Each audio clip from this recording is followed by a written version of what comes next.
আউযুবিল্লাহি মিনাশ শাইতানির রাজিম বিসমিল্লাহির রহমানির রহিম। সবাইকে আন্তরিক সালাম, মোবারকবাদ, অভিনন্দন। সালামু আলাইকুম রহমতুল্লাহি ওয়া বারাকাতুহু।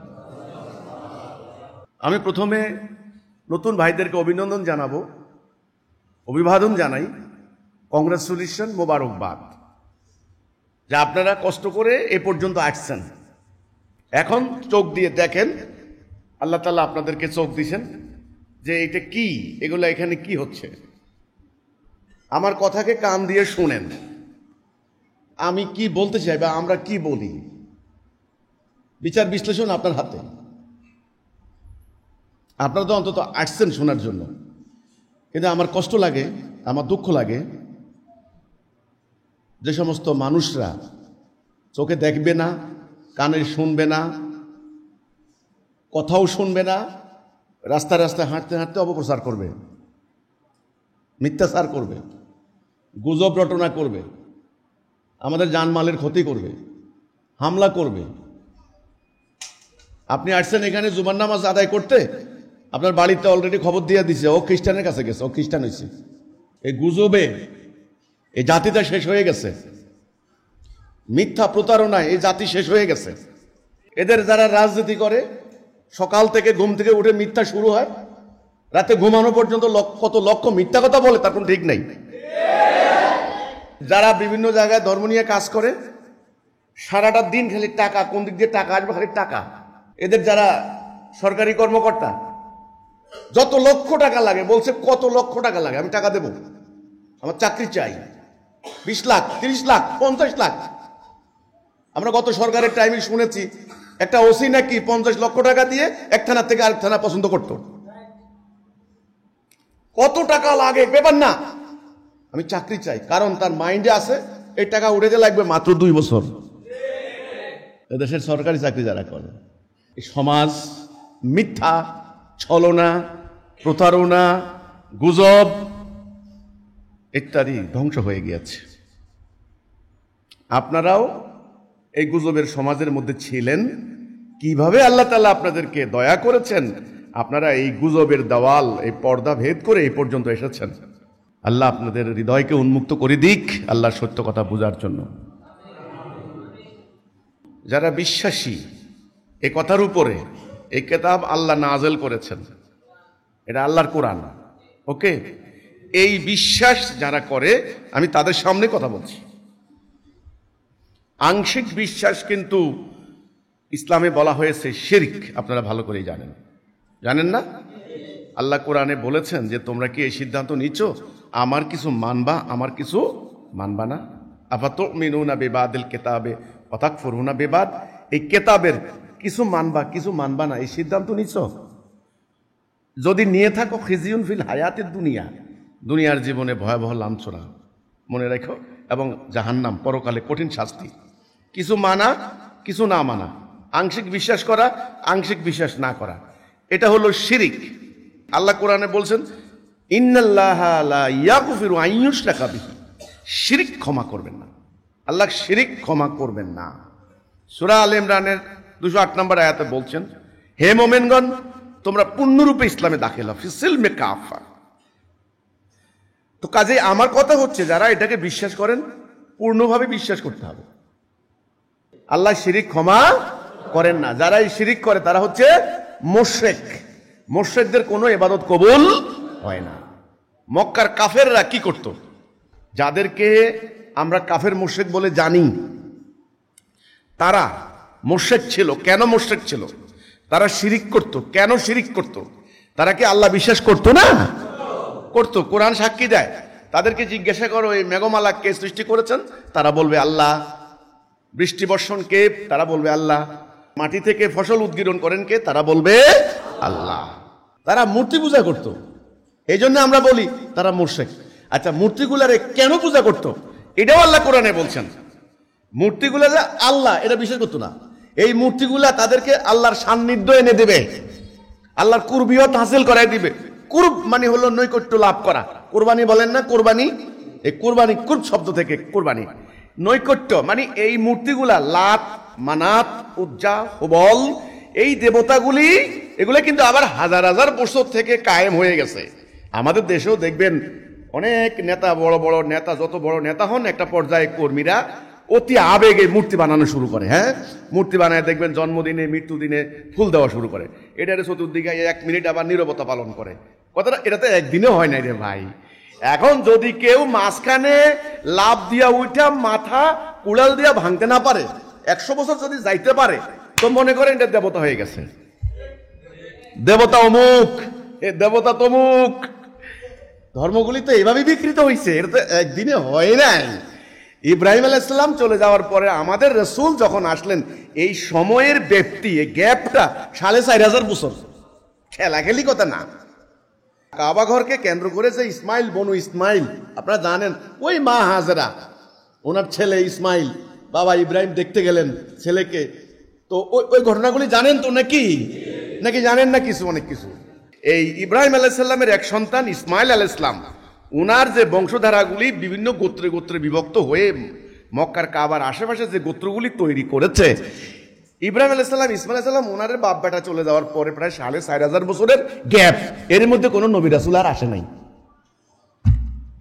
ওইদিকে ওনার আরেক সন্তান ইসহাক আলাইহিস সালাম, এই যে বনি ইসরাইল, ইসরাইল কয় না, ইয়াহুদি, প্যালেস্টাইন এলাকা, ওই এলাকায় ওনাদের চাষবাস শুরু হয়েছে। ওখানে অনেক নবী রাসূল আসছে, ইয়াহুদি নবীরা, বনি ইসরাইল, সূরা বনি ইসরাইল একটা আছে, ইয়া বনি ইসরাইল, হে বনি ইসরাইল, ওই যে ওনার আরেক সন্তান। আমার যেটা কথা সেটা হলো, মক্কার কাফেররা তারা কি আল্লাহ বিশ্বাস করতো না? করতো। হজ করতো না? করতো। যাকাত দিত না? দিত। খাতনা করতো, আমরা খাতনা করি না, করতো। নামাজ পড়তো, কাবা আল্লাহর ঘর বিশ্বাস করতো, আমরা যেরকম বিশ্বাস করি। তারা মুশরিক ছিল কেন? তাদের কোনো ইবাদত আল্লাহ কবুল করেন নাই কেন? তাদের সমাজে আইসা শেষ নবী, আখেরি নবী হযরত মুহাম্মদ মুস্তাফা সাল্লাল্লাহু আলাইহি ওয়াসাল্লাম, তিনি বলছেন, তোমরা বলো লা ইলাহা ইল্লাল্লাহ। কেন? তারা তো আল্লাহ বিশ্বাস করত, তারা তো হজ করত, তারা তো যাকাত দিত, তাদেরকে আবার লা ইলাহা ইল্লাল্লাহ বলতে হবে কেন? আমাদের সমাজে যদি আপনি এখন ইমানের ডাক দেন, আপনি যদি বলেন যে এই আমরা ইমানের ডাক দিচ্ছি, কলেমার ডাক দিচ্ছি, এই তোমাদের ইমান নাই, এই তোমরা, তারা দেখবেন খুব ক্ষিপ্ত হয়ে যাবে এই সমাজের মানুষগুলো, যে কি বলো, এই ইমান নাই মানে কি বলো? আমার আব্বা গত বছর হজ করে আসছে, আমাদের ইমান নাই মানে? এই যে মসজিদ বানাইছি, বাড়ির সামনে মসজিদ দিছি, আমরা মসজিদ দিছি, এই মাদ্রাসা চলে আমাদের টাকা দিয়া, আমার দাদা হাজী সাহেব ছিলেন, আমার পর বড় দাদা ছিলেন মুফতি, উনি ছিলেন মুফাসসির সাহেব, আর তুমি আইসা কইতেছো আমি ইমান নাই? দেখবেন খুব আপনার কিন্তু চোখ তুলে ফেলানোর সম্ভাবনা আছে। আমরা তো আল্লাহ বিশ্বাস করি, আমরা তো নামাজ পড়ি, আমরা হজ করি, আমাদের ইমান নাই কেমনে? এক্স্যাক্টলি মক্কার কাফেররা এই কথাটাই কইতো। আমাদের দরকার হচ্ছে দুনিয়াতে শান্তি, পরকালে জান্নাত। শান্তির জন্য এত কাহিনী, আছে শান্তি? আছে শান্তি? এই ছোট্ট বাংলাদেশ, আমার দাদা বলতেন, বলদে চোখের মতো দেশ একটা। মুরব্বীরা তো উদাহরণ দিতেন এভাবে, বলদের চোখ আছে না, বলদের চোখের মতো দেশ একটা, এটা নিয়ে কত কামড়া কামড়ি। স্বাধীনতার পরে 53 বছর চলে গেল, কত আন্দোলন, কত সংগ্রাম, কত মায়ের বুক খালি হলো, কত বিশ্ববিদ্যালয় স্টুডেন্ট মারা গেল, শান্তি পাইছে না? চুরি দুর্নীতি বাড়ছে না কমছে? অর্থ পাচার বাড়ছে না কমছে? কোর্ট কাছারিতে মামলার জট বাড়ছে না কমছে? 45 লক্ষ মামলা। বাংলাদেশ বর্তমানে $110 বিলিয়ন ঋণ বিদেশের কাছে। বাংলাদেশ 3 বার বিক্রি করলে টাকা শোধ করতে খবর আছে। 1.25 লক্ষ কোটি টাকা শুধু সুদের টাকা দিতে হয় দেশের বৈদেশিক বিনিয়োগকারী। শুনতে খুব ভালো লাগে না, এরা সব সুদী মহাজন। এরা বিভিন্ন পদ্মা ব্রিজ করে দেয়, যমুনা ব্রিজ করে দেয়, হাসপাতাল করে দেয়, আপনার গালের উপরে থাইকা সুদের টাকা নেওয়ার জন্য। আপনি দিবেন না, দেশ সুদটা উল্টাই দিয়ে যাবো গা। এগুলো সব আন্তর্জাতিক সুদী মহাজন। যারা গ্রামে গঞ্জে সুদী মহাজনের পরিচয় জানেন, তাদেরকে আর আমার বলতে হবে না। আমার কথা হলো, শান্তি কি আসছে? আপনাদের এই সমস্ত কথাগুলি আমি মাঝে মধ্যে ফুট নোট আকারে বলি। পবিত্র কোরআন শরীফও যখন দেখেন, আপনি দেখবেন আমাদের ইসলামী ফাউন্ডেশন কর্তৃক এটা লিখিত। এটা মূল অনুবাদ দেওয়ার পরে নিচে দিয়ে কিছু ফুট নোট দিছে, যেগুলো বুঝতে সুবিধা হয়। ফুট নোট বলে এটাকে। নোট নোট না দিলে আপনি ভালো করে বুঝবেন না এটার মানেটা কি। আমি আলোচনার ধারাবাহিকতায় মাঝখানে মাঝখানে কিছু নোট দিচ্ছি কথার জন্য।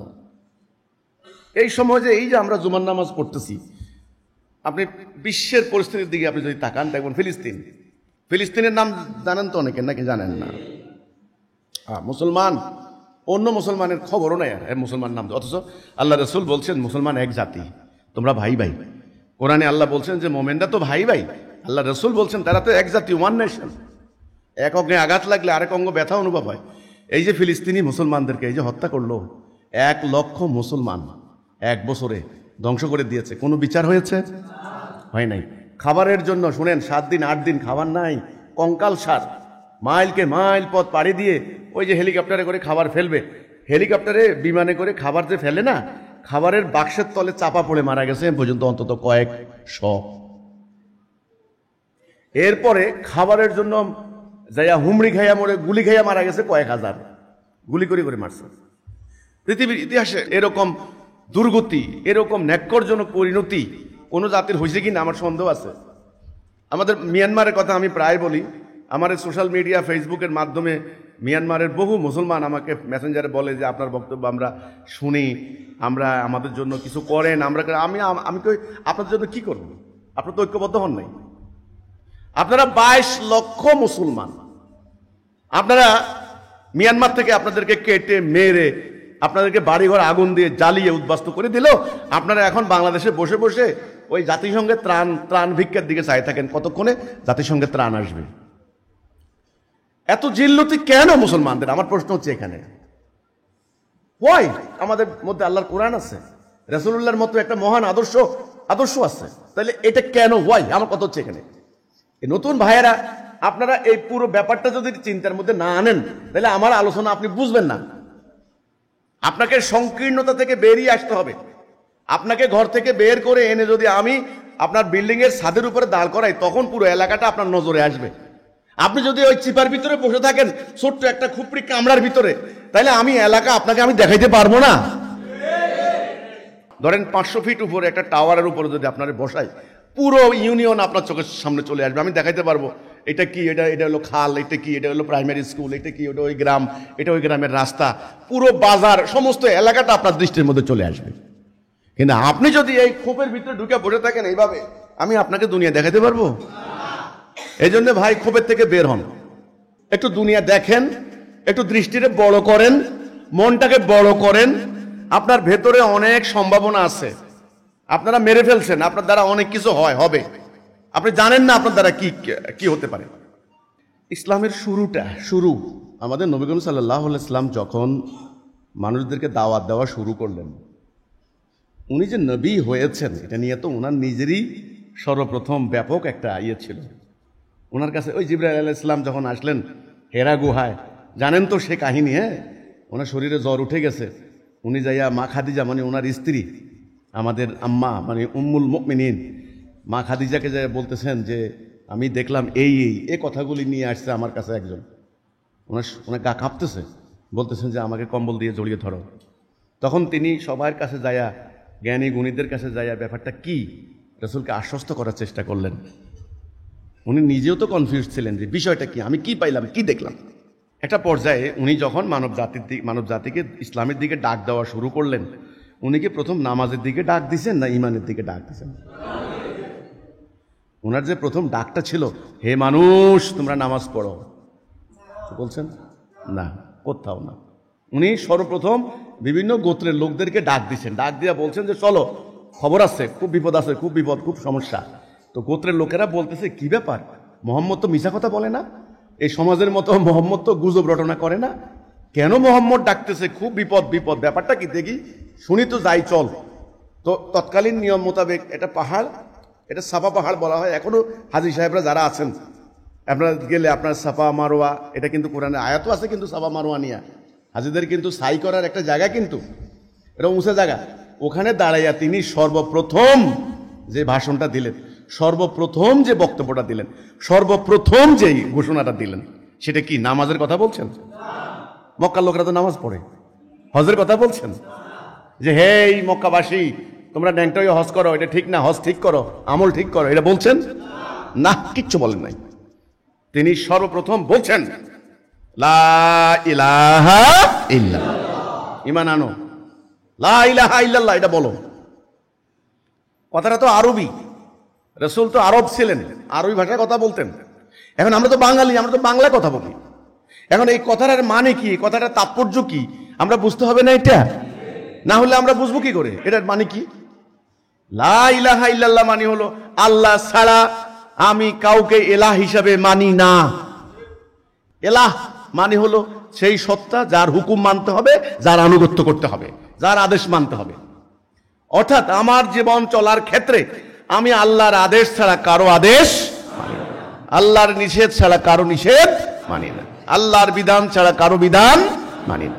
তাহলে এখন আমরা যারা বাঙালি আছি, আমরা লা ইলাহা ইল্লাল্লাহ মানে এটা বুঝবো যে লা ইলাহা ইল্লাল্লাহ এর অর্থ হচ্ছে আল্লাহর সাথে বান্দার একটা চুক্তি হয়ে গেল, বান্দার একটা কন্ট্রাক্ট হয়ে গেল। বান্দা যতদিন থাকবে আল্লাহর হুকুম ছাড়া কারো হুকুম মানবে না।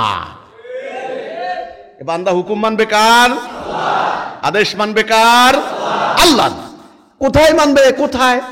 তার জীবন চলার ক্ষেত্রে। রাষ্ট্র চলবে, সমাজ চলবে, অর্থনীতি চলবে, পরিবার চলবে, সেনাবাহিনী চলবে কার হুকুমে?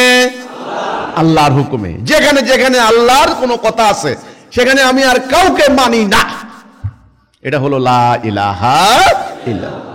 মক্কার কাফেররা আল্লাহ বিশ্বাস করত, কিন্তু তাদের সমাজ পরিচালিত করত ওই যে লাত মানাত উজ্জার যে পূজারী, সমাজের নেতা, ওদের হুকুম মোতাবেক। তারা হুকুম মানত কার? সমাজপতিদের, মানুষের। তারা আল্লাহর হুকুম মানত না, কিন্তু ব্যক্তিগতভাবে আল্লাহকে রাজি খুশি করার জন্য, আল্লাহর রেজামন্দি হাসিল করার জন্য, আল্লাহর সন্তুষ্টির জন্য তারা এই বিভিন্ন ধরনের আমল পূজা টুজাগুলো করত। এই কিন্তু রাষ্ট্র সমাজ চলতো ওই সমাজপতিদের হুকুম মোতাবেক। রেজাল্ট কি হয়েছে? রেজাল্ট হয়েছে আরবের সমাজ, যেই সমাজকে ইব্রাহিম আলাইহিস সালাম কায়েম করে দিয়ে গেছিলেন, একত্ববাদী সমাজ। তাওহীদ মানে কি? একত্ববাদ, এক আল্লাহর হুকুমের আনুগত্য করা। ওকে, ফলটা কি হলো? পরবর্তীতে আল্লাহকে না মানার অভাব, দারিদ্র, অভাব যায় না। এই আরবের লোকেরা অভাব অভাব অভাব অভাব, তাদের কোনো উন্নতি নাই। ঘরে ঘরে অভাব, অভাবের তালো নাই। চুরি, ঘরে ঘরে চুরি, ডাকাতি, দিনে দুপুরে একটা গোত্র ডাকাতি করে নিয়ে আসতো, কোনো বিচার নাই। নারীদের কোনো সম্মান নাই, ইজ্জত নাই, কোনো প্রেস্টিজ নাই, কিচ্ছু নাই। এরপরে কি? মাদক খায়া, মানে যা হয় আর কি, অসভ্য বর্বর সমাজে যা হয়, মদ খায়া চুর হয়ে মানে বেদিশা হয়ে পড়ে থাকতো, বেহুশ।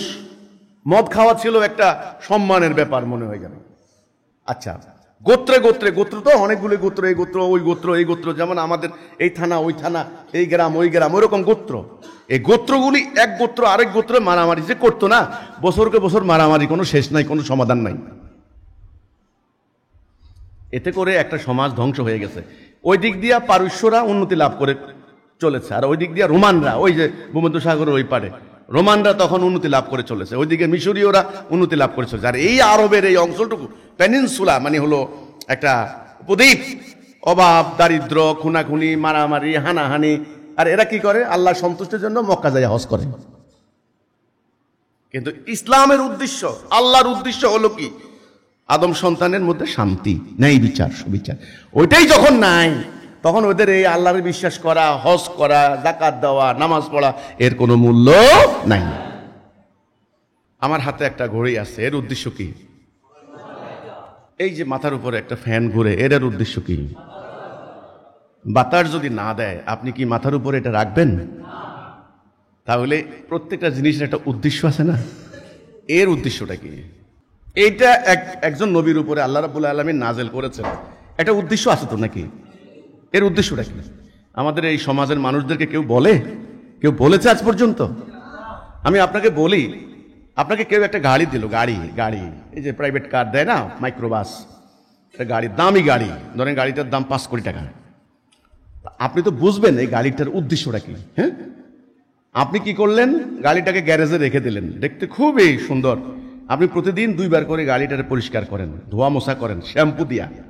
ওকে, গাড়ি যিনি দিয়েছেন উনি বলছেন ভিতরে আছে, এসি আছে, ঠান্ডা গরম লাগলে এসি খাইবা, ট্যাপ রেকর্ডার আছে, গান শুনবা, খারাপ লাগলে গান শুনবা। তো আপনি যখন গরম লাগে গাড়ির গ্যারেজের থেকে তালা দিয়ে দরজা খুইলা আপনি ঠান্ডা খান, আপনি গান শুনেন, বাস। এরপরে প্রতিদিন 2 বার করে গাড়িতে পরিষ্কার করে ধোয়া মোছা করে একেবারে ঝকঝকে তকতকে করে গ্যারেজে রেখে দিচ্ছেন। আপনি যেই উদ্দেশ্যে গাড়িটা দেওয়া হলো, অর্থাৎ এক জায়গা থেকে আরেক জায়গায় যাওয়া, ওইটা আপনি বুঝলেন না, জানলেন না, গেলেনও না, এই গাড়ির কোনো দাম আছে? সারা জীবন গ্যারেজে পড়ে থাকলো, এই গাড়ির কোনো মূল্য আছে? এক্স্যাক্টলি তাই। এই কিতাব একজন রাসূলের উপরে নাজেল হয়েছে, তিনি লেখাপড়া জানতেন না, উম্মি। এই কিতাব প্রতিষ্ঠা করার ফলে কি অবর্ণনীয় কষ্ট ওনার উপর হয়েছে, কি যুদ্ধ ওনাকে করতে হয়েছে। কাফেরদের আর কোনো অবজেকশন ছিল না। কাফেরদের অবজেকশন ছিল, আমরা তোমার উপরে যেটা নাজেল হয়েছে এটা মানি না। তারা বলতো এগুলা আমাদের উপকথা, এগুলা কাহানি, কাহিন বলে না, কাহিনীরা কাহানি, এগুলা হলো প্রাচীন যুগের উপকথা, এগুলা গল্প কাহিনী, এগুলা কোনো আল্লাহ, তুমি যে আল্লাহর কথা বলতেছো না, এটা আল্লাহ না, এটা আমরাও পারি। তখন আল্লাহ বলতেছেন তো তোমরা বানায় আনো কিছু। এটা কি তাহলে? এটা হচ্ছে আল্লাহর পক্ষ থেকে নাজেল হওয়া মানব জাতির জন্য একটা জীবন বিধান। এটার নাম কি? দিন। আর দিন, ইন্নাদ-দীনা ইনদাল্লাহিল ইসলাম, ইসলামকে তোমাদের জন্য আমি প্রেসক্রাইব করেছি। আল ইয়াউমু আকমালতু লাকুম দীনাকুম, আজকের এই দিনে আমি তোমাদের জন্য দিনকে পূর্ণ করে দিলাম, কামেল করে দিলাম। এর উদ্দেশ্যটা কি? এর উদ্দেশ্য হচ্ছে এটাকে বাস্তবায়ন করে, এটাকে কায়েম করে, এটাকে প্রতিষ্ঠা করে এই মোতাবেক রাষ্ট্র চলবে, সমাজ চলবে, আদালত চলবে, কোর্ট কাছারি চলবে, অর্থনীতি চলবে, সমগ্র মানব জীবন পরিচালিত হবে এই বিধান মোতাবেক। ফলটা কি হবে? শান্তি। মানুষ দরজা খুলে ঘুমাবে, হানাহানি হবে না, ডাকাতি হবে না, চুরি হবে না, অর্থ পাচার হবে না, যুদ্ধ হবে না, মহাযুদ্ধ হবে না। এই উদ্দেশ্য অর্থাৎ শান্তি, মানব জীবনে শান্তি কায়েমের জন্য আল্লাহ রাব্বুল আলামিন আখিরি নবীর উপরে দিন পাঠিয়েছেন। সেই দিনটা নবী করিম সাল্লাল্লাহু আলাইহি সাল্লাম প্রতিষ্ঠা করলেন। প্রতিষ্ঠা করার পর আমরা কি দেখতে পাই? যেই আরবের গোত্রে গোত্রে হানাহানি, সেই আরব একটা জাতি হয়ে গেল। যারা ছিল শত্রু ওরা এখন ভাই হয়ে গেল। যেখানে মদ খেয়ে পড়ে থাকতো, মদ হারাম ঘোষিত হওয়ার পর সেখানে মদ নাই, দাসত্ব ব্যবস্থা নাই, মানুষকে বাজার থেকে কিনে আনতো গরু বকরির মতো, উঠে গেছে। সেই জাতি জ্ঞানে বিজ্ঞানে সমৃদ্ধি শুরু হয়ে গেল, শিক্ষিত হওয়া শুরু হলো। এই যে পরিবর্তন হয়ে গেল, অন্ধকার দূর হয়ে আলো আসলো। আরে ভাই, আলো আর আঁধার কি, এটা তো বুঝতে হবে। কোরআনের কথাগুলা কিন্তু অতি উচ্চ মার্গের কথা, তাৎপর্যপূর্ণ কথা, ওহী না, ভারী কথা। আল্লাহ বলছেন আলো আর আঁধার সমান, দিন রাত কি সমান, অন্ধ আর চক্ষুষ্মান কি সমান। এই কথাগুলা বুঝার একটা ব্যাপার আছে। আলো কি, আঁধার কি? এই যে আমাদের দেশে একটা পত্রিকার নাম আছে প্রথম আলো। আলো কি? আল ইসলামে হাক্কুন আল কুফরে বাতিলিন, আল ইসলামে নূরুন আল কুফরে জুলমাত। এই যে নূর এবং জুলমাত, এটা বুঝতে হলে সৃষ্টির শুরুর কিছু কথা না বুঝলে আপনি এটা বুঝবেন না। শুধু এটুকু বলি, আলো মানে কি? আলো মানে ন্যায়, সত্য, হক, সুবিচার, ভ্রাতৃত্ব, সহযোগিতা, সহমর্মিতা, দয়া, মায়া, করুণা, ভালোবাসা, আনুগত্য, প্রেম, এটার নাম আলো। যেই সমাজে এগুলি থাকবে ওই সমাজের নাম আলোকিত সমাজ। আর যেই সমাজে ওটা থাকবে না ওটা অন্ধকার, জাহিলিয়াত, বাতিল, জুলমাত। রাসূল আকরাম সাল্লাল্লাহু আলাইহি ওয়াসাল্লাম আগমনের আগে ওই সমাজ ছিল জাহিলি সমাজ, জুলমাত, ইগনোরেন্সি, অজ্ঞতা, ন্যায় অন্যায় বুঝে না, ভালো মন্দ বুঝে না, গুজব, মিথ্যা, প্রতারণা, ছলনা, অনৈক্য, সুদ, ঘুষ, নারীদের উপর নিপীড়ন, এই যেই সমাজে এগুলো চলে ওই সমাজকে বলা হয় জাহিলি সমাজ। ওই সমাজকে যারা ধরে রাখে এরা সব জাহেল, কাফের, মুশরিক, মালাউন। এদের উপর আল্লাহ লানত, এদের সকলকে শুদ্ধ আল্লাহ জাহান্নাম পূর্ণ করবেন। এটা গাড়ির উদ্দেশ্য কি ভাই? গাড়িটাকে চালিয়ে এক জায়গা থেকে আরেক জায়গায় আপনি যাবেন। ধরুন আপনার গন্তব্য হলো ঢাকায় যাবেন, আপনার একটা গাড়ি লাগবে না? আপনাকে বুঝতে হবে যে গাড়িটা কি করে। এরপরে গাড়িটাকে চালিয়ে আপনি যদি ঢাকায় যাইয়া পৌঁছে যান, বাস আপনার উদ্দেশ্য হাসিল হয়ে গেল। এবার গাড়ির রং নাই, রংটা ভালো না, থাক না, অসুবিধা কি? সিটগুলোও শক্ত। আগেকার মানুষটি ট্রেনে কাঠের সিটে আপনারা বসতেন না, এখন না একেবারে গদি আঁকায় দিছে। এত চোর আসলো না তো, এখন তো সব চোর হয়েছে। তো কাজেই গাড়ি যদি না চলে, গন্তব্যে না পৌঁছতে পারে, গাড়ির কোনো দাম নাই। আবার বলি, এর উদ্দেশ্য কি? তাহলে উদ্দেশ্য সম্পর্কে জানার নাম আকীদা। এর উদ্দেশ্য হচ্ছে এটাকে কায়েম করে, এটাকে কায়েমও তো বুঝে না। ধরেন আপনি উদ্দেশ্য, আপনি একটা 10 তলা বিল্ডিং বানাবেন। উদ্দেশ্যটা কি? আপনার বাচ্চা কাচ্চা নিয়ে আপনি যেন আরামসে রাজার হালে ঘুমাইতে পারেন, মেঘ বৃষ্টি ঝড়ে কিছু হবে না, আরাম বিল্ডিংয়ে থাকবেন আপনি। হ্যাঁ, আচ্ছা, বিল্ডিংটার একটা নকশা লাগবে না? কইলে হইব বিল্ডিং কি বাঁশের ঘর দেওয়া? নকশা লাগবে না? বিল্ডিংয়ের কলাম কয়টা হবে, কয় ইঞ্চি সুতা হবে, রড হবে, স্ট্রাকচারটা কেমন, দরজা কয়টা, জানালা কয়টা, সাউথ ফেস না নর্থ ফেস, এই যে ব্যাপারগুলা, সিমেন্টের খোয়া বালি এর অনুপাত কেমন হবে, এই যে টাকার যে ব্যাপারটা, এই যে ডিজাইন, এই যে নকশা, এটা একটা লাগবে না? লাগবে কি না? এখন ধরেন আপনি 10 লক্ষ টাকা খরচ করে খুব বিখ্যাত একজন ইঞ্জিনিয়ারকে দিয়ে নকশা আঁকাইলেন। ইঞ্জিনিয়ার বলে দিছে এটা এমন একটা বিল্ডিং, ফ্যান লাগবে না, আমি এমন ভাবে ডিজাইন করছি, ঠান্ডা, গরমের টাইমে ঠান্ডা পাবেন আর শীতের কালে গরম পাবেন, এমন একটা বিল্ডিং, আপনার যত 10 মাত্রা ভূমিকম্প হলো কিচ্ছু হবে না, উন্নত মানের বিল্ডিং, বিখ্যাত, আপনার ইমানও সেরকম। আপনি এবার নকশাটা নিয়ে আইসাকে বালিশের নিচে দিয়েছেন, ঘুম কি হইব বলেন তো দেখি? নকশা মোতাবেক মাথায় গামছা বাইন্দা, কোমরে বাইন্দা, কতগুলা লোক নিয়া নামতে হবে না? এটার নাম প্রতিষ্ঠা করা, এটার নাম কায়েম করা। কেউ খোয়া ভাঙবে, কেউ রড বাঁধবে, কেউ উপরে এই করবে ওই করবে, একটা কর্মযজ্ঞ শুরু হয়ে যাবে ওই নকশা দেখে দেখে। আল্লাহ রাব্বুল আলামিন মানব জীবন শান্তিতে কিভাবে থাকবে, সুবিচার ন্যায় বিচারে কিভাবে থাকবে, সেটার জন্য আল্লাহ সুবহানাহু ওয়া তাআলা মহা ইঞ্জিনিয়ার, তিনি তার অসীম জ্ঞান থেকে মানব জাতির প্রতি করুণা করে এই নকশা পাঠিয়েছেন। আমরা যারা মুসলমানরা নকশারে এবার নিয়া আল্লাহ আল্লাহ কইরা ভালো কইরা যোদ্ধানের মধ্যে পেঁচাইয়া কিছুদিন পর পর নকশা বাইর করি করে পড়ি। কলাম এত ইঞ্চি, ভীম এতটা, সাদা এতটা, এতটা দরজা, এতটা জানালা, এতটা দরজা, এতটা জানালা, এতটা ভীম, এতটা ভীম, এতটা দরজা, এতটা জানালা, এতটা, লক্ষ লক্ষ লোক নকশা মুখস্থ করি না বাইরিতেছে। বিল্ডিং কিন্তু কেউই বানাইলো না। এটাকে আপনাকে লাইন বাই লাইন মুখস্থ করে বংশ পরম্পরা পার করতে বলছে? এটা এই মোতাবেক বিল্ডিং বানান, বংশ আরাম থাকবে, আপনিও থাকবেন। আজ এই আকীদা জানা নাই। আবার বলছি, গাড়ির উদ্দেশ্য কি? তাহলে এর উদ্দেশ্য কি? এটাকে কায়েম করে, এটাকে প্রতিষ্ঠা করে মানুষ যেন দরজাগুলো কোনো ঘুমাতে পারে সেই ব্যবস্থা করা।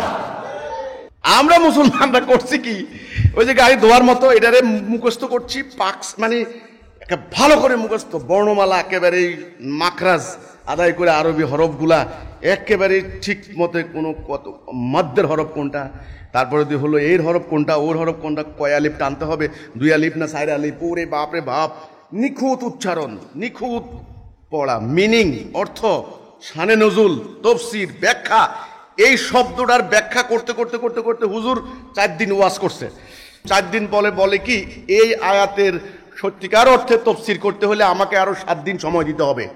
আমি 4 দিন ওয়াজ করেছি, আরো আছে, ওরে সুবহানাল্লাহ সুবহানাল্লাহ, অমুক মুফাসসির 18 খণ্ড তফসির রচনা করেছেন, আমি এটুকু করেছি 4 দিন তফসির।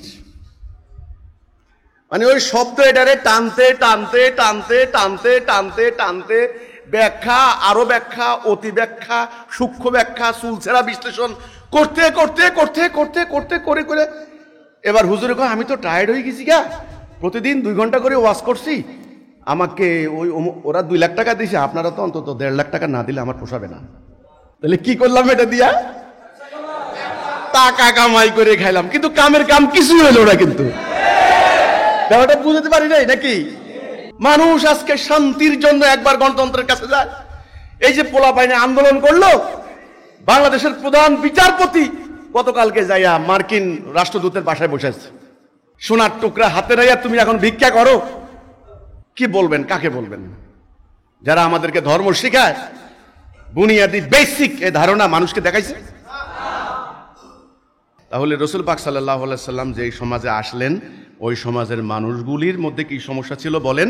তারা আল্লাহর হুকুম মানত না, ফলে তারা কাফের হয়ে গেছে। আল্লাহ কোরআনে বলেছেন, যারা আমার নাজেল করা বিধান দিয়ে ফয়সালা করবে না তারা কাফের। শেষ। ওরা নামাজ পড়তো, রোজা রাখতো, ওদের নামাজ রোজা কোনো কাম হবে না, ওরা কাফের মুশরিক ছিল। ঠিক এক্স্যাক্টলি আজকে আমাদের সমাজটাকে মিলে ওই সমাজের সাথে মিলে কিনা, মিলে কিনা? যদি মিলে, এটা অনেকে বুঝবেন না, নতুন ভাইরা অনেকে বুঝবেন না, আসলে কি দুর্ভাগ্যজনক। আমি একজন মুরব্বীরে জিজ্ঞাসা করলাম, আমার সামনে বসছে এক জনসভায়, যে চাচা আমাদের দেশে কার আইন চলে গো? কয় কেন? আল্লাহর আইন চলে। আল্লাহর হুকুম ছাড়া কি এটা গাছের পাতা লড়ে? পাগল কোথাকার, তাহলে আমি আইসি কিনলে গার বেটা, 80 বছর বয়স হয়েছে, ও বলে দেশে বেলা আল্লাহর আইন চলে, ওই খবরও নাই। আমাদের আদালতে কোর্টে বিচার হয় কার আইনে, আল্লাহর আইনে না ব্রিটিশের আইনে, ওটা জানেও না।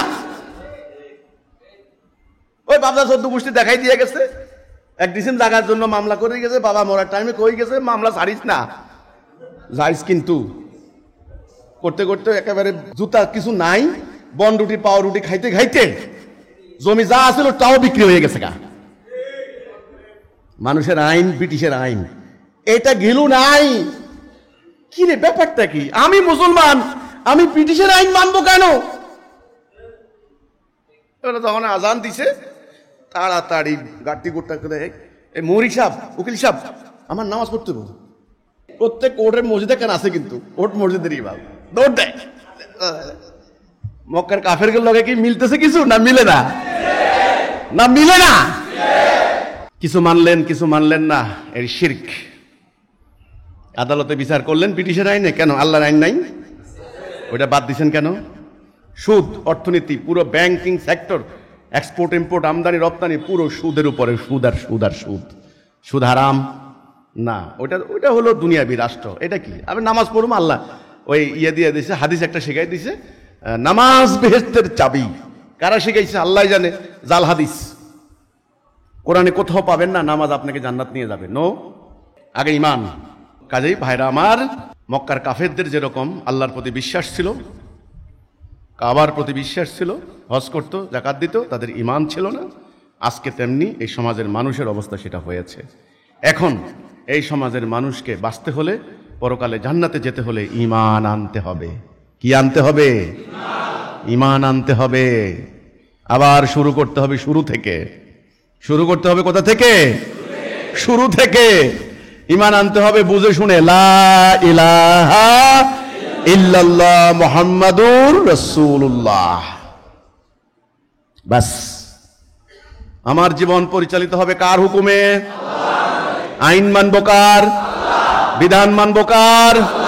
আল্লাহর। এই যে আল্লাহর হুকুম মানার অঙ্গীকার, এই কন্ট্রাক্ট, এটার নাম তাওহীদ, এটার নাম ইমান। যারা ইমানে আসবে তারা মোমেন, তারা জান্নাতি। এই আমার কাজ হচ্ছে, আমাদের আন্দোলনের ভাই বোনদের কাজ হচ্ছে ইমানের দিকে আপনাকে আনা। আপনাদের ইমান নাই, আগে ইমান আনেন, তারপরে নামাজ পড়েন, ওটা লাভ হবে। 1 লেখেন, 1-এর পিঠে শূন্য দেন, কত হইব? 10। আরেকটা শূন্য দিলে কত হবে? 1 না থাকলে শূন্যের দাম নাই। ইমান না থাকলে আমলের কোনো মূল্য নাই। আপনাকে জান্নাতে নিব ইমানে, আপনার গুনাহ মাফ হবে ইমান আনলে পরে। এই সমাজের মানুষগুলি, আল্লাহ এক। আল্লাহ কয়জন? রাসূল কয়জন? কিতাব কয়টা? স্বাভাবিকভাবে জাতি হবে কয়টা? আজকে অবস্থা দেখেন, খালি মুসলমানরা খালি রাষ্ট্রে আছে 57টা রাষ্ট্র, ভাগ টুকরা। এই যে 71 সালে আমরা আর পাকিস্তানিরা মারামারি করে 30 লাখ, ওদের হিসাবে ভাই, কেউ 3 লাখ, কেউ 30 লাখ, লাখ লাখ তো, লাখে লাখে তো। একজন লোককে অন্যায়ভাবে হত্যা করলে আল্লাহ বলছেন মানব জাতিকে হত্যার শামিল। আর 30 লাখ আর 3-এর হিসাব করবো কেন আমি? তাও মুসলমান আমরা মারামারি করে ভাগ টুকরা টুকরা হয়ে গেলাম। এইভাবে হচ্ছে। কিন্তু বাংলাদেশে দেখেন, সামনে আইতেছে নির্বাচন, কত মায়ের বুক খালি, তার কোনো ঠিক নেই। খুনাখুনি, মারামারি। অথচ মুসলমান, 2 মুসলমান যদি মারামারি করে, ইচ্ছা করে 2 জন জাহান্নামী। 2 জন যদি গন্ডগোল করে, আল্লাহ বলছেন মোমেনদের ফাসলিহু বাইনাকুম, তাদের মধ্যে ফয়সালা করে দাও, যে মানবে না তার শক্তি প্রয়োগ করো। মোমেনরা মারামারি করতে পারে না, হারাম। আর এরা মসজিদের বাহিরে যখন যায় দলে দলে ফেরকায় ফেরকায়, এই পীরের মুরিদ ওই পীরের মুরিদ, কে কার কথা শুনে? ইহুদির হাতে মায়ের, খ্রিস্টানের হাতে মায়ের, বৌদ্ধের হাতে মায়ের, চাঁদাবাজের অত্যাচারে কোপাইয়া মানুষ মারে ফেলতেছে, অফিসে যাচ্ছে ঘুষ, আদালতে যাচ্ছে টাকা, মানে একটা নরককুণ্ড। এখান থেকে কি বাঁচতে চান, বাঁচাইতে চান? তাহলে ঈমান আনতে হবে। কি আনতে হবে? ঈমান আনতে হবে। ঈমানের কথা আর কিচ্ছু না, লা ইলাহা ইল্লাল্লাহ মুহাম্মাদুর রাসূলুল্লাহ, বাস এই কথাটুকু। ঈমান আনেন। আমরা ঈমানের ডাক দিচ্ছি। কেন ঈমান আনবেন এ কথাটুকু না বললে আলোচনা অসম্পূর্ণ থেকে যাচ্ছে। কেন ঈমান আনবেন? আপনাদের জীবনের অর্থ আপনি বুঝবেন না। সেটা হলো আল্লাহ সুবহানাহু ওয়া তাআলা, আমি আবারও বলছি, সৃষ্টির উদ্দেশ্য। আপনি একজন মিস্ত্রি আনলেন, মিস্ত্রি আয়না বললেন যে এই আমার একটা টেবিল বানাই দে। মিস্ত্রি বলবে যে আপনি টেবিল দিয়ে কি করবে? যে বাচ্চার লেখাপড়া করবে। বাস, মিস্ত্রি দেখবেন অনেক কলা কৌশল করে রান্দাইয়া কাঠে সিস্টেম করে টোরা একটা সৃষ্টি করলো। এটা একটা উদ্দেশ্য আছে না? আচ্ছা, আপনারা দেখেন আপনার ফ্যামিলিতে যা কিছু বানান, একটা চেয়ার বানাইছেন, এটার একটা উদ্দেশ্য আছে, আপনি যেন বসতে পারেন। একটা হাঁড়ি পাতিল বানাইছেন, এর একটা উদ্দেশ্য আছে। আপনি চুলা বানাইছেন, এর একটা উদ্দেশ্য আছে। সৃষ্টির আপনি যা বানাচ্ছেন তারও তো একটা উদ্দেশ্য আছে। আপনি একটা দোকান দিয়েছেন, দোকানের মধ্যে দেখবেন কতগুলি জিনিস আপনি উঠান, উদ্দেশ্য আছে না? আচ্ছা, আরেকজন কাস্টমার দোকানের মধ্যে আসে, আইসা বলে যে ভাই ওটা নামান তো। আচ্ছা, ওটা নামান, এগুলো করেন না? এই যে উদ্দেশ্য। দোকানদারও বুঝে কাস্টমার এটা নিয়ে কি করবে, কাস্টমারও বুঝে, 100% বুঝে আমি এটা দিয়ে কি করব। একজন কৃষক যখন হাল চাষ করতে যায়, খুব মনের আনন্দে হাল চাষ করে। কৃষক 100% জানে যে মাটির ভিতরে কোনো কিছু বপন করলে আমাকে মাটি বেইমানি করবে না, সে ফসল দিবে। এইবার কৃষক বীজ নিয়ে যায়, তার মাথার ভিতরে 100% শিওর যে সে কোন বীজ বপন করছে। সে জানে যে ধান, এটা থেকে চাল হবে, চাল সিদ্ধ করব, আমার বাচ্চা কাচ্চারা খাবে, 4 মাস 3 মাস পরে ধান আসবে, বিঘা প্রতি এত হবে। এখন এই ধান সম্পর্কে, ধানের বীজ সম্পর্কে তার সম্যক ধারণা না থাকলে, সে তার যদি কেউ জিজ্ঞাসা করে কি করো, কি জানি ভাই, কি বীজ বপন করো, কি জানি ভাই, জানি না, কোন কৃষক পাবেন? আপনি পাবেন? পাবেন না। এবার আসেন, আল্লাহ রব্বুল আলামিন এই সমগ্র কিছু সৃষ্টি করেছেন একটা মহান উদ্দেশ্যকে সামনে নিয়ে। মহান উদ্দেশ্য, মহান লক্ষ্য।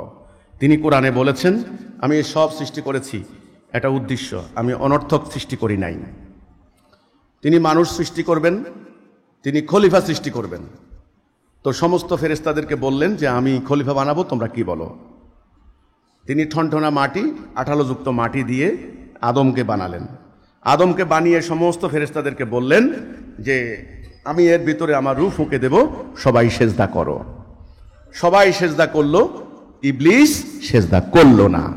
বাবা আদমকে কি দিয়ে বানানো হয়েছে? মাটি। আপনি আমি মাটি, যেহেতু মাটি দিয়ে বানানো হয়েছে, কাজে মাটির মতো থাকতে হবে। মাটির বৈশিষ্ট্য, মাটির চরিত্র ধারণ করতে হবে। অহংকার চলবে না। আপনাকে আগুন দিয়ে বানানো হয় নাই, আগুন দিয়ে বানানো হয়েছে ওইটারে, তাহলে আপনাকে আপনার অহংকার চলবে না, আপনার মাটির মতো হতে হবে। আপনার অহংকার, এখানে সাদা কালোর উপর কোনো শ্রেষ্ঠত্ব নাই। মনে রাখতে হবে আপনি মাটির তৈরি, সেও মাটির তৈরি, আবার মাটিতেই মিশে যাবেন, মাটি আপনাকে গ্রাস করবে। হ্যাঁ, মিনা খালাকনাকুম ফিহা নুইদুকুম, এটা আপনারা মানুষ লাশ দাফন করার সময় বলেন, এটা থেকে আপনাকে বানানো হয়েছে, ওখানে আপনি আবার মিশে যাচ্ছেন। কাজে অহংকার করে লাভ নাই। কে রাজা, কে উজির, কে প্রজা, কে শিক্ষিত, কে নিরক্ষর, সাবধান। বাবা আদমকে যখন বানানো হলো খলিফা হিসেবে, কি হিসেবে? তো সবাই সেজদা করলো, ইবলিস সেজদা করলো না। আল্লাহ বললেন যে ইবলিস সেজদা করলি না কেন? আমি যাকে আমার নিজ হাতে বানালাম। ইবলিস বলে ও হচ্ছে মাটি, আমি হচ্ছে আগুন। তখন আল্লাহ বলেন এখানে থাকবে না, থাকতে পারবে না, এখান থেকে বেরিয়ে যাও। আউযু বিল্লাহি মিনাশ শাইতানির রাজিম।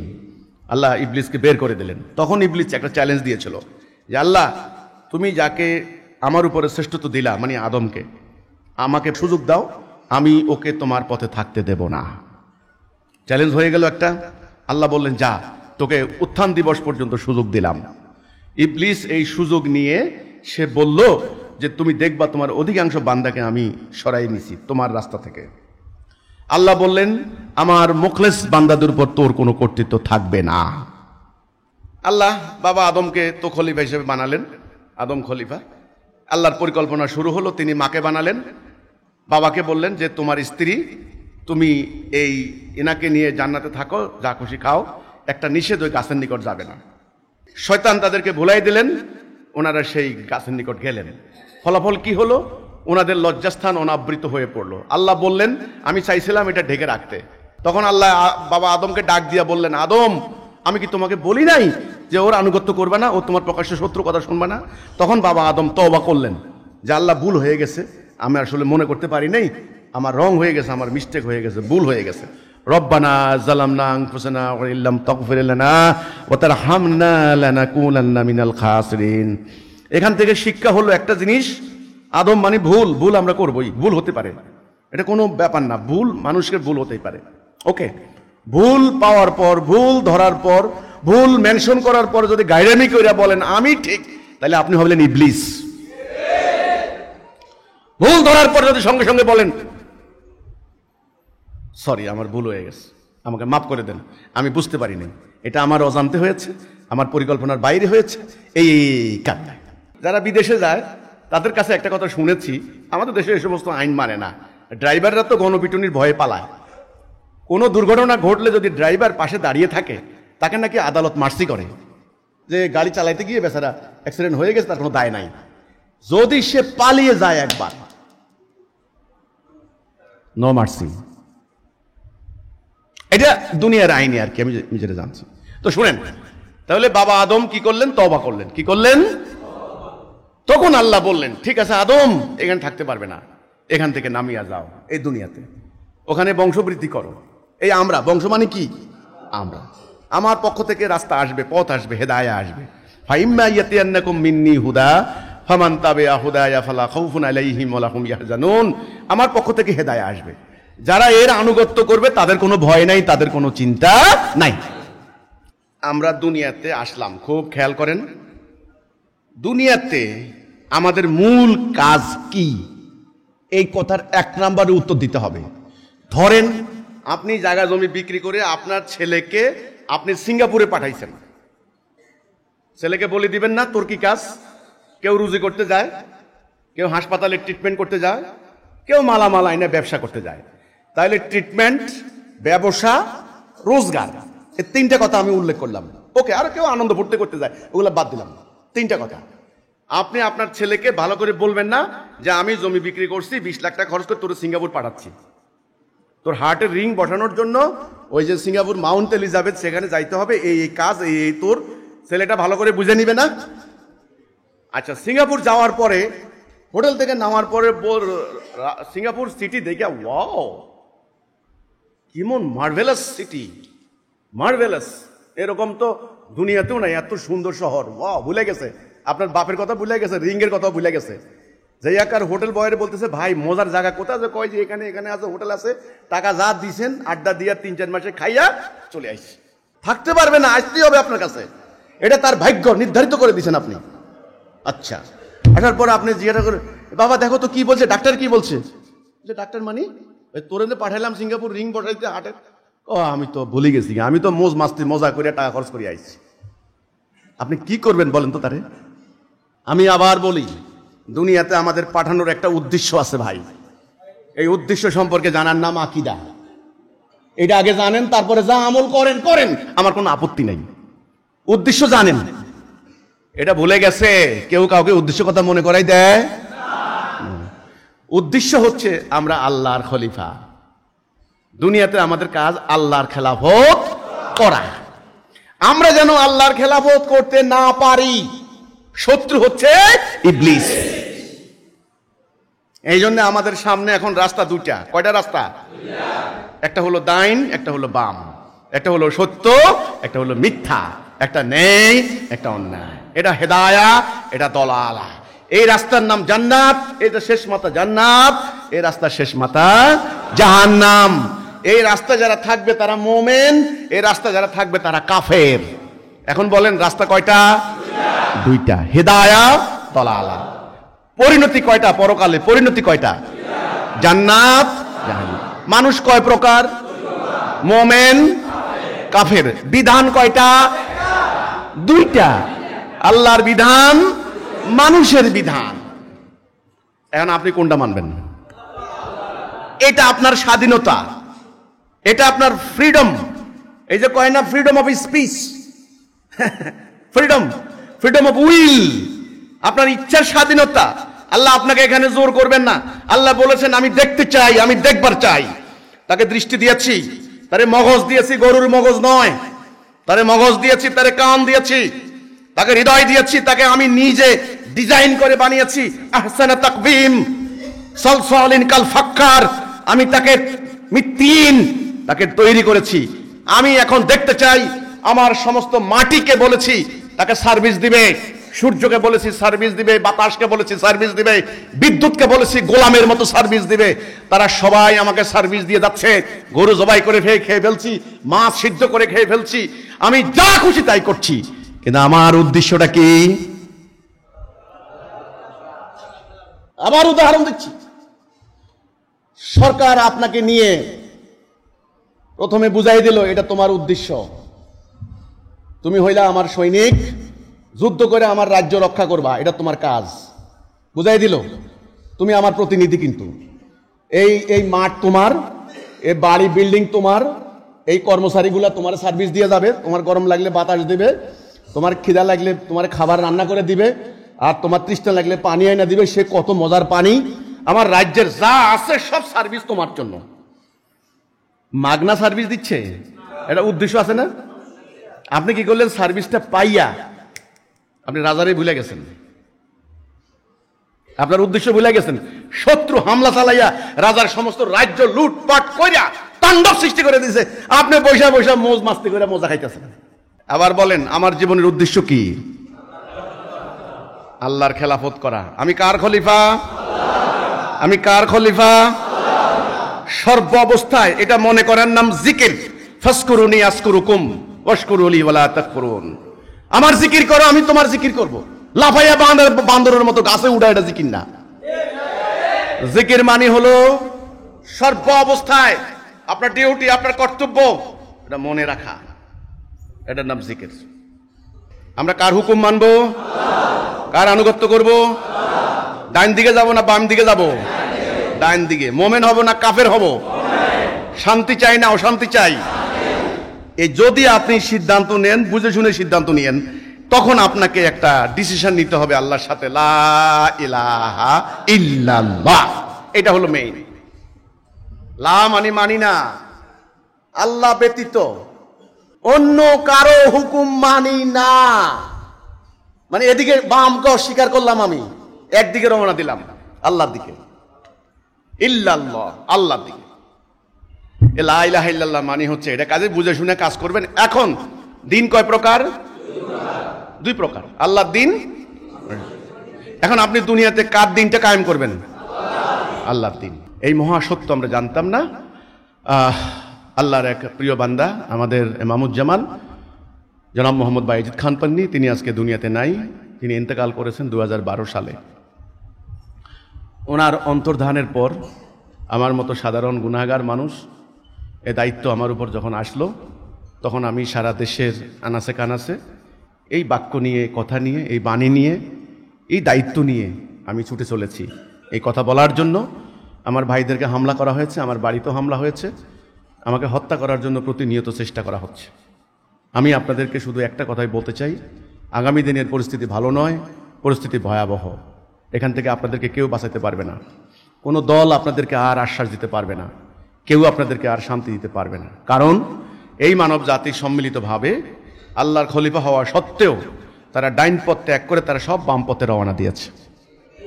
তারা আল্লাহর এই বিধান বাদ দিয়ে তারা মানুষের তৈরি বিধান প্র্যাকটিস করছে। ফলে তারা মোমেন নয়, তারা কাফের, তারা বাম দিকে। তারা মৃত্যুর পর দলে দলে কোথায় যাবে? জাহান্নাম যাবে। তারা ওই জাহান্নামের আগুন থেকে বাঁচার জন্য তারা কোরআন তেলাওয়াত করে, হজ করতে দৌড়ায়, মসজিদের নামাজ পড়তে যায়, লাভ হবে না। তাদের রাস্তাটাই ভুল, তাদের রাস্তাটাই। আগে রাস্তা চিনতে হবে, এটা কোন রাস্তা। আমি তো যাওয়ার কথা ঢাকা, কি ব্যাপার? ঢাকা যাওয়ার পরে তো মেঘনা ব্রিজ থাকার কথা, এখানে তো আসার কথা হলো দাউদকান্দি ব্রিজ, এরপরে তো হলো থাকবে হলো ওই নারায়ণগঞ্জ, তারপরে তো হলো কাশপুর। কি ব্যাপার? এখানে দেখতেছি লেখা আছে বারুইয়ার হাট, এখানে দেখতেছি লেখা আছে ফেনী। কি ব্যাপার? মহিপাল। হায় হায়, আমি তো রাস্তা ভুল করে ফেলছি, আমি তো ঢাকায় যাওয়ার কথা। এই ড্রাইভার, থামো থামো থামো, কই যাচ্ছ? কয় আমরা তো চিটাগাং যাচ্ছি। তো এই মানুষগুলো চাচ্ছে কোথায় যাবে, কিন্তু রওনা দিছে কোথায়? জাহান্নামে। রাস্তা ভুল। আপনাকে সব কিছু বোঝানোর পর যদি আপনি রাস্তা থেকে না নামেন, ড্রাইভারকে না বলেন ভাই দয়া করে গাড়িটা ফিরা, তাড়াতাড়ি ফিরা, গোড়ায় যাই, যেখান থেকে পথ হারাইছি ওখানে যাই। যদি আপনি না আসেন গাউরামি কইরা, অহংকার কইরা, আমারে দেখে আমার সুরত লেবাস পছন্দ হইল না, চলতে থাকেন।